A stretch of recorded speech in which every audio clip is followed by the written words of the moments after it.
Hello everybody, so I'm back at Tommy's and we're just going to have a little chinwag, aren't we? Yeah.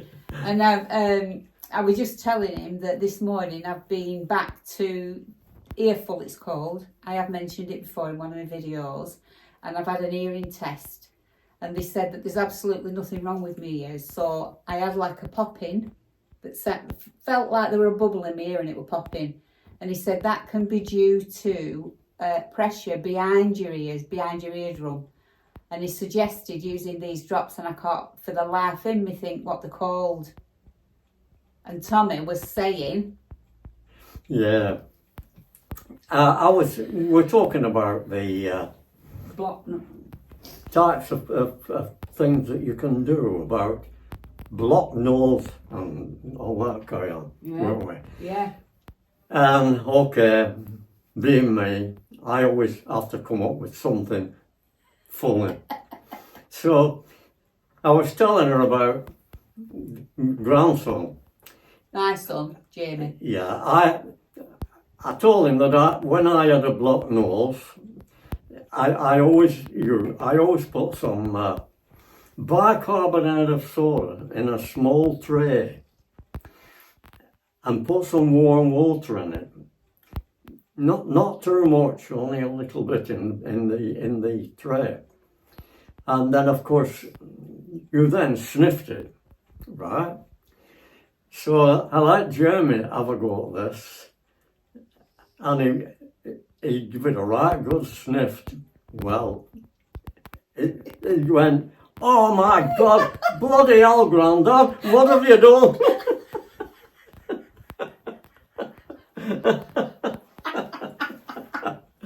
Yeah, but it does work, because what happens when you use bicarbonate of soda in this warm water, I've got used to it now and it doesn't bother me at all. But what it does, it loosens everything. And then you can get a tissue and blow your nose and it just clears everything out. But if you're thinking of it, don't use too much. Because it feels like an explosion. Well, it must have done for Jamie. Because Jamie suffers from asthma, so he does get a blocked nose occasionally. Yeah. Mm-hmm. So, yeah. Oh yes, we were talking about the dentist, weren't we? Yeah. So I've had trouble with my teeth for quite some time, and so obviously, in actual fact, to tell you the honest truth, the bottom set, I must have had 3 different lots, and I can't cope with any of them, because I can't chew with any of them, because I haven't got very good gums to accept false teeth. So I've been backward and forward, and I have 3 or 4 different sets of false teeth, but plates for the bottom. So I've tried and tried. So the last time I went, I said, I just hope and pray that you can make me something that I can chew with. And he said, well, I'll give it a try. So he made these teeth for me, and I picked them up, tried them in and picked them up. I said, well, they feel okay. But when I looked, I thought, my God, I look like Dracula. I thought, these are not good at all. All right, I still can't chew with them. So I went back to another set that I had that I can wear any time, but still can't chew. So I went back with these to the dentist, and he looked at these teeth, and I said, yeah, I know, they're not the ones you made for me just recently. I said, I brought these because they're a nicer looking set than the ones you made. Oh, did he not bother? So he gave me a peculiar look, and I don't think he were very pleased. Anyway, so he said, I said, I want you to see if you can build a tooth on the plate to fill that gap. There. And he said, yeah, I can do that. I can do that. So I think he was a little bit reluctant anyway, never mind. He did. And so they are ready for me to pick them up. This is another set. You can see the gap. So anyway, so that's what I'm having, what he's doing for me, you know. And they're ready to pick up? Yeah, they're ready. He said I could go today, but I said I knew you were coming, so I thought, well, no, I'll ask if I could go tomorrow, you know. Oh, right. So go tomorrow and see if I can get this gap filled in, and I'm hoping to look quite beautiful. He's already answering me, ladies. That'll be a big wish. Well, I'm going to tell you something now. The other day, it was Louise's birthday, weren't it? Yeah. So I've been to Tesco to buy her a card. I've been to do a bit of shopping and I got her a card. So I thought on my way home, I'll post it. And as I'm coming down here, you'll know what I'm going to say in a minute. Police cars. Well, when they were all across there, Yeah. these people across Well, there. they don't know the story, so you'll have to. So do you want me to You tell tell them? it, yeah. Well, you'll never believe it. You know these poles that they're putting up for internet and whatever, broadband and all this carry on. Is it G6 or something like that? Yeah, G6. It used to be G6, but they've changed it. Anyway, never mind. So there's a couple across the road, just a little bit lower down. It's in a little cul-de-sac. There's only about 3 houses, 3 bungalows, 3 detached houses in this cul-de-sac. So these every time they come to try and put the pole up across the road for them, this guy comes out and he's a big protester. He protests about many things. Anyway, every time they've come across there to dig this hole to put this post in, he has jumped out with his deck chairs and his mum, and they've sat there in the deck chairs when these people have come, and they come out of the vans with their equipment, put these gates round, and they're sat there in the place where they want to dig the hole. And it's pouring down. So they have a couple of umbrellas, and they're sat there. And everybody are looking through the windows and looking at them and thinks, look at this nutcase. Anyway, so this has happened 4 times. Now, the last time they came, well, these people came to dig this hole, and there were 2 police cars, there were two men and 2 ladies. And they went across to them, and they were sat there with the umbrellas. And so I could see these police, especially the ladies, giving them a real lecture. And it went on, and they were pointing and all this, and everything went on. So eventually, they gave in. Did they? Who, the police or them? Whether it was because it was pouring down, or whether they eventually had to give in. Remember again, this is the 4th time. So the guys that dig the hole don't put the posts in. the guys with the post had gone away to put one up somewhere else. So they dug the hole, and the guy with the van had disappeared. He put his equipment in. Sorry about that. Put the equipment in the car, in the van, and gone. So what he did, he came out with buckets of water and tried to fill the hole with water. Did he? Yeah. Is this after the police had gone? Yeah, after the police had gone and everything. But do you think they might have threatened to arrest him if they didn't? Yeah, I think what they'll have done, they'll have told him if he doesn't move, he's causing an obstruction, and he would go to court. And because after all, the police have been before, so they know all about it. So anyway, this is what happened. But he hasn't won, because the guys come back with a pole, dug the big hole, and put the pole up. End of story. But yeah, because when I came round corner... Now then, I know what this guy is. You'll have to turn it off from it. I'm sorry, we've got a visitor. Right, so. okay. We'll be back. We're back. Sorry about that. Life happens, I'm very popular, you know. I have plenty of visitors.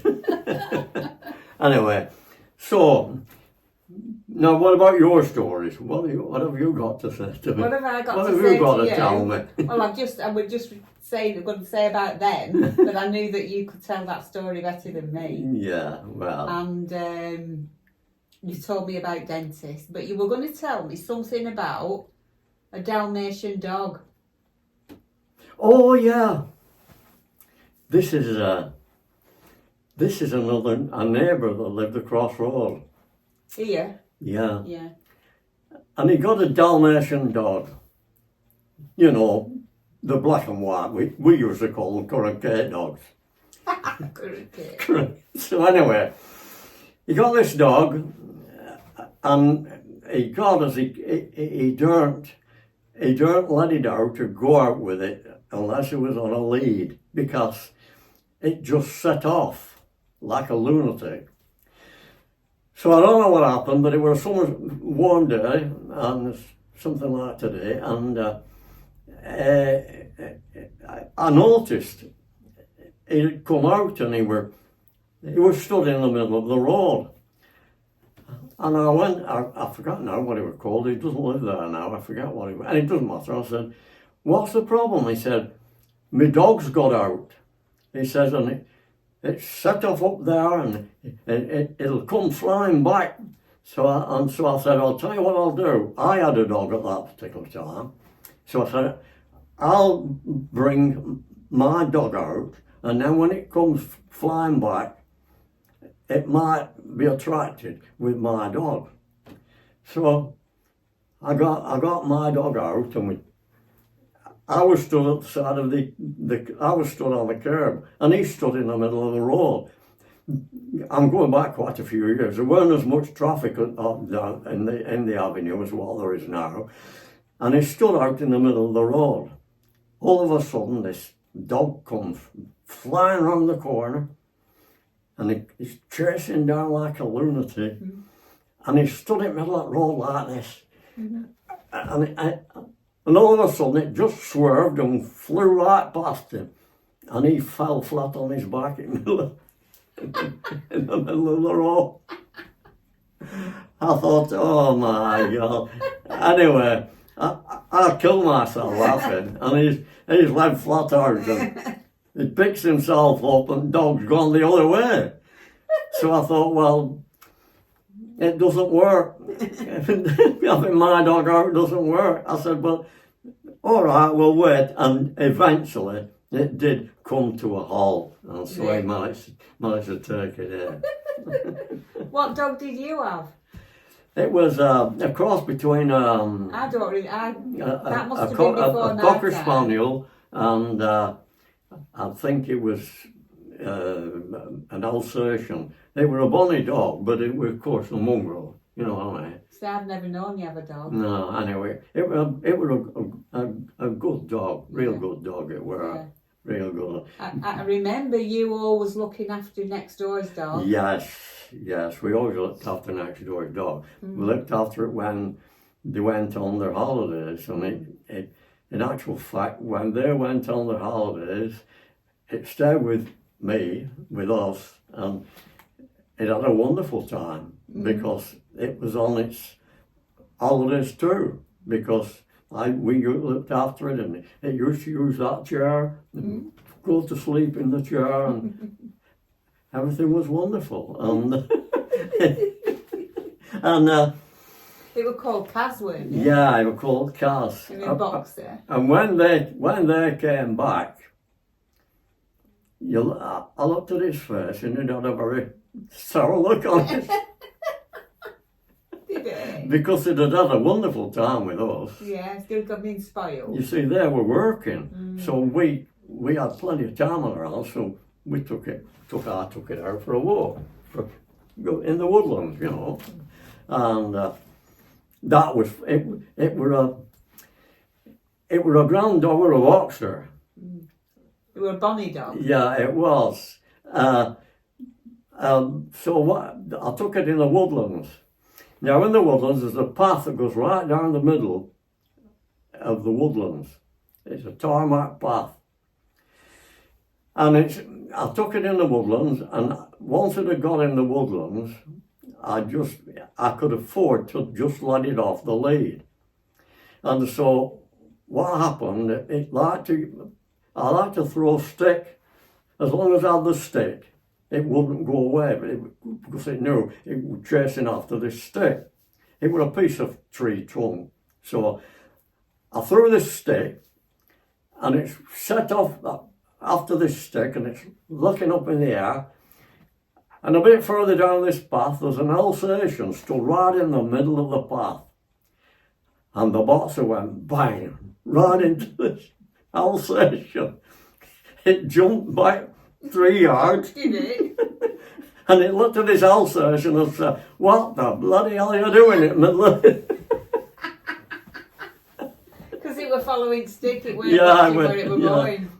You know, I shouldn't laugh at my own jokes. You shouldn't do Well, that. you can't help it though. 'Cause They're not funny. jokes, they're stories. It's stories, aren't That's they? why True. that's why they're funny to me. That's you why see. they're funny, yeah. Anyway, so that's the story about the dogs. Very good. Did you have dogs on the farm? Yes, we had dogs on the farm, but they were just treated like the rest of the animals. They had to create. They had to be able to do something. Otherwise, they were no good. They had to be kept under control, because they had to go chasing animals. They had to go chasing the hens, and that was the life of a dog. And they were fed and everything. You know, everything was okay, but they weren't treated like a pet. Were they not? There was no such thing as a lead. No. No.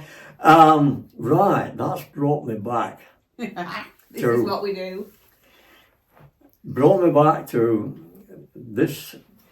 It's a pretty long story, but I think you'll. If you get fed up with it, turn me off. So, what it is, I'm going back now as far as I can remember. And in actual fact, I'm going back 90 years. Wow. It was early, nearly mid 1930s. And it was the life on the farm. Now, very quickly, I'm going to tell you a little bit about what the farm was like. It wasn't like one of these beautiful stone cottages in the Ribble Valley or anything like that. It was a stone building. Yes, the walls were a yard thick, but it was very, very primitive. We had no electricity. The lights that we had were like a fancy mantle container that held the paraffin, and it was a glass container, and there are still some knocking around today, but very few. And it had a mantle, and not only that, it had a very good light actually, because it ran off paraffin, but it did produce a very good light actually under the circumstances. But as I say, with no electric, no gas, we had the tap in the kitchen, but nowhere else, just in the kitchen. There were no baths, nothing else. That was it. To cook the meals were cooked. We had a very large cast iron fireplace, and the meals were cooked on the fire. Flipping heck. We had the cast iron oven with a big, it used to clang when you shut it. Yeah, and any cake, my ma used to make quite a bit of currant cake. Don't get me wrong, it was quite good, enjoyed it. But, well, you enjoyed anything with going by that. We had no luxuries. There were obviously the brothers. You couldn't have a full apple, you had to join one. You got half, or an orange, you had a half. You weren't allowed to have a full apple, right? We had one sweet a week. Really? And that was Sunday. And that was prunes and cream. And that was the sweet that we had for Sunday. Right. I'm going a bit further now into the story that I wanted to really tell you about. And they had no entertainment in those days. There was no radio. There was obviously no television, and there were no. We had the only entertainment they had. They used to go around to each other's houses, perhaps about half a dozen. My mum and dad, after the farm work was finished, I'd go to someone else's house and they would come to ours. And they only came to ours in summertime because they had to travel up in the country, right? So they came and, as I say again, the only entertainment they had was the piano in a pub, when they went in a pub. And that was the only thing that they had. But there were two people that used to entertain. They used to sing, and they were pretty good. Well, in actual fact, I've always liked music. And I thought when one of them did a bit of singing, I thought, sounds absolutely wonderful as that. So what they used to do, they used to travel to the nearest pub and have a couple of drinks and then come back, and then we had, now wait a minute, I think we'd had the meal.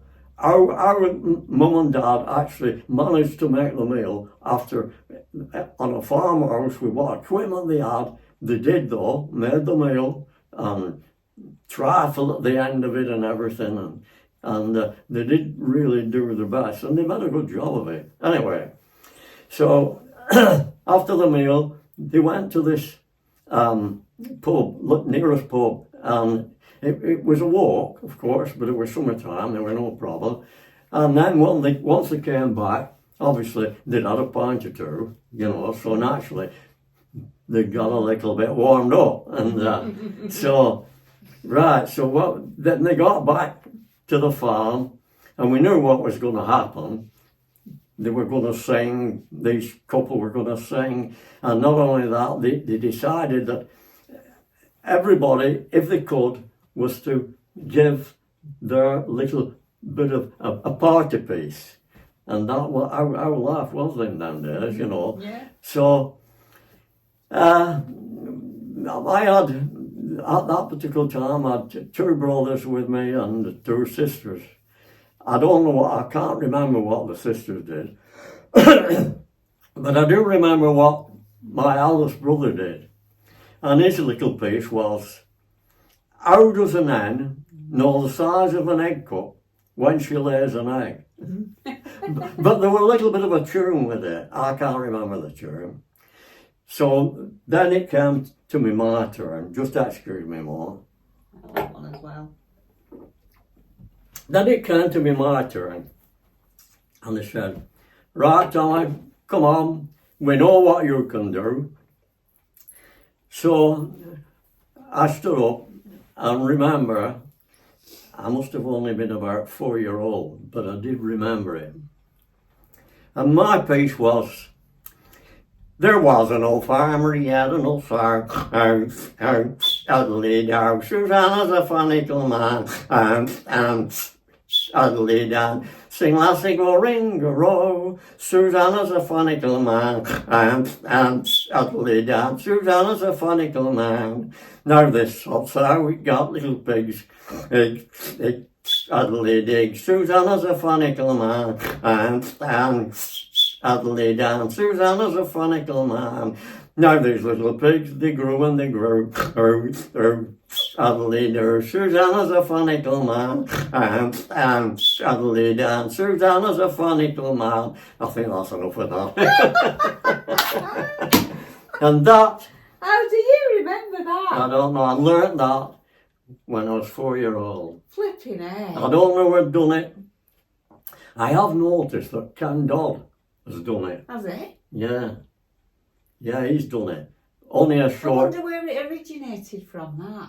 Hmm? I wonder where it originated Oh, from. You must have heard it somewhere. Yeah, it would be early 90s when... Yeah, I must have heard Yeah, it you somewhere. must have done, yeah. Yeah, I must And have... decided that you Yeah. wanted to learn it. It must have been on a... We had one of those gramophones. His master's voice, where you had to wind it. And we have records. And it must have been on one of these records. Yeah. You know, what they call them? Gramophone. The size of the record. LP. No, LP. No. It wasn't any LP. It was just a... Like a single. Yeah, you dropped 45, were it 45? it. Yeah, a big one. No, the big ones were the... Oh, I don't know. Anyway, the big ones. And if you dropped them, they just smashed. Did they? Yeah, they're gone. We're not how they make them today. Well, I don't know if I've seen one of them. If you dropped it, it just broke. It was just the same as the records that there are today. But it was the old version. Maybe different stuff. Yeah, yeah. So that is the story of the... Fanical Man? That's going back as far as I can remember. Yeah. Isn't it funny how you remember things like that? Yeah. So obviously, if I can remember so far back, there are quite a lot of things that come into mind as we talk, and as we've talked before, this has happened, hasn't it? You know what I mean? Yeah. Yeah. And the stories of going to school during the war, the flying bomb, that was called the V1. It landed in the field just next field to ours, and it blew all the windows in. It blew part of the roof off. And I was in the bed, and a lump of glass come flying onto the bed and stuck into the side of the bed, aside of me. It missed me. I don't know what would have happened if it had hurt me, you know what I mean? But all the windows were smashed in, and everything. It made a right mess, it did. Did you have an air raid shelter or not? Oh, no. Didn't have anything like that? No, because we were out in the country, we never expected. That was the last thing that we expected was a flying bomb. Yeah. A bomb of any sort. No. There were... Would you still hear the sirens? Oh, yes. Even though you were in the there were country? these barrage balloons, the sirens. We'd hear the sirens, but we obviously didn't take much notice because we were out in the country. Yeah. They wouldn't...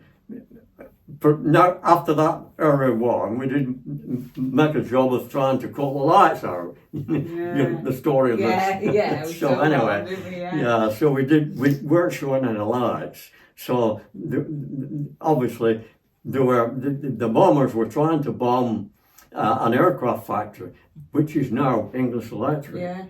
Yeah, that's what they were after. Yeah. And they dropped the bomb in Clayton, and it's on Whalley Road, and there's a row of pretty big houses, row of houses. Is it near Ford Garage? Yes. Is it opposite side? Opposite side, yeah. I think you once pointed that out to me, and you said that there used to be a house there. That's right. There's a big gap. Yeah. Where there was a house. Yeah. And that gap is still there. Yeah. Because a bomb dropped there and blasted it to bits. Just and the guy was in bed next door, he never heard it. Give over. You never heard it? Never heard it. Flipping it. He got on next door missing. Can you imagine that? Next door had gone. Flipping heck. They were lucky, weren't they? That they didn't. Yeah, they were. Was somebody killed?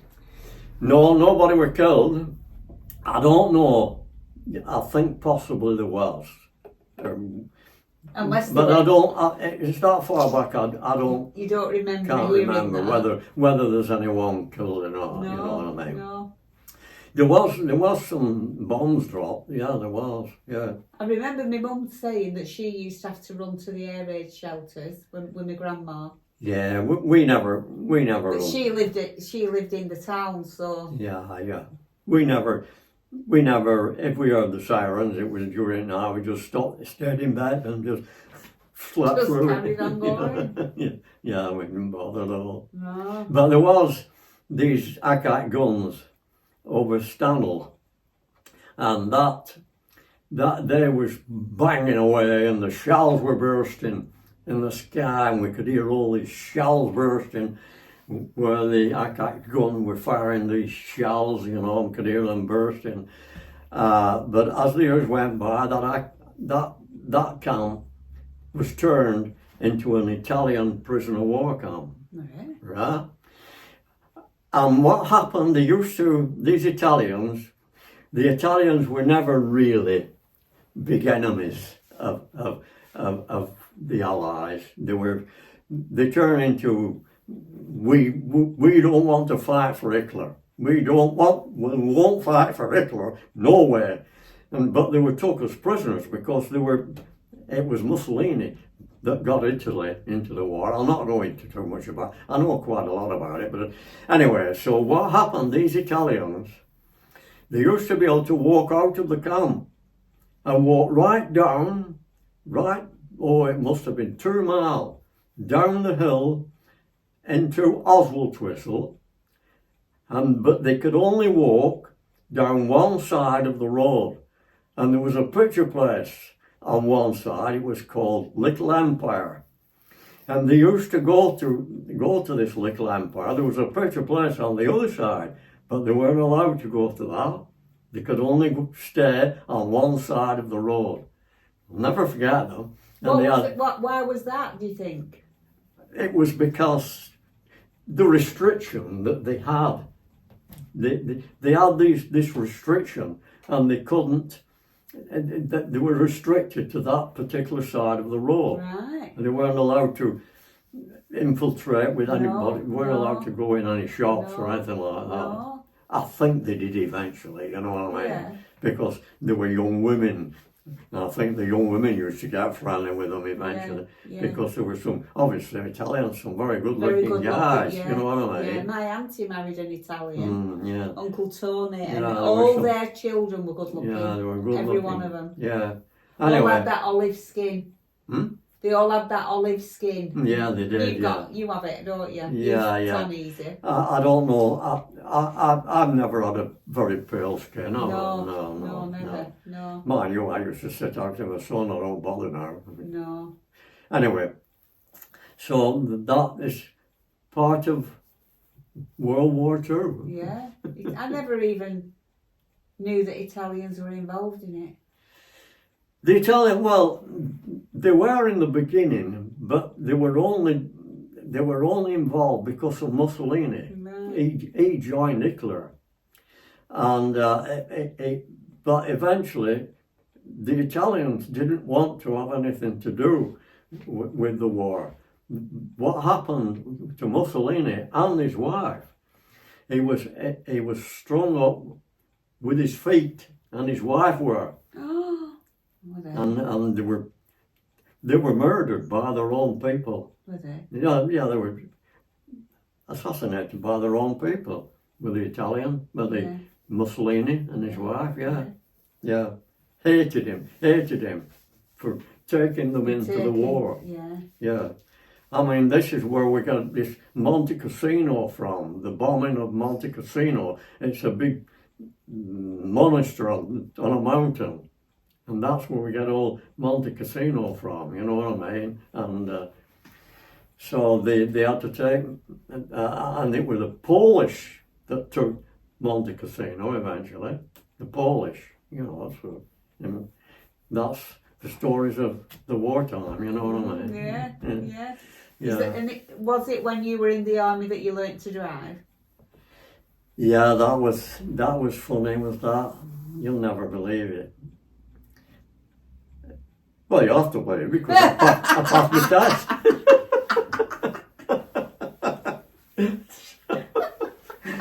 My neck's hurting, so I'm going to sit like this, Tommy, but I'm listening. Go on. So what happened?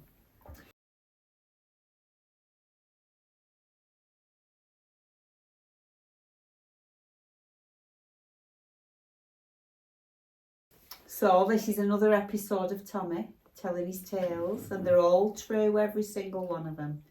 So I'd like to say a massive thank you to you all for watching. Won't we, Tommy? And listening. Yes. And thank you for such lovely comments that you left on the last one. They were amazing. Yeah, well, I was absolutely amazed at that. I didn't believe that anybody would be interested in whatever I had to say, you know. So it's amazing how many people said he should write a book. A lot of people said you should write a book of all your stories. Possibly, but I'm getting them all on film, aren't I? I'm a storyteller. I'm not really a writer, really. You know what I mean? Yeah. Anyway, I'm very pleased to talk to you again. Very pleased.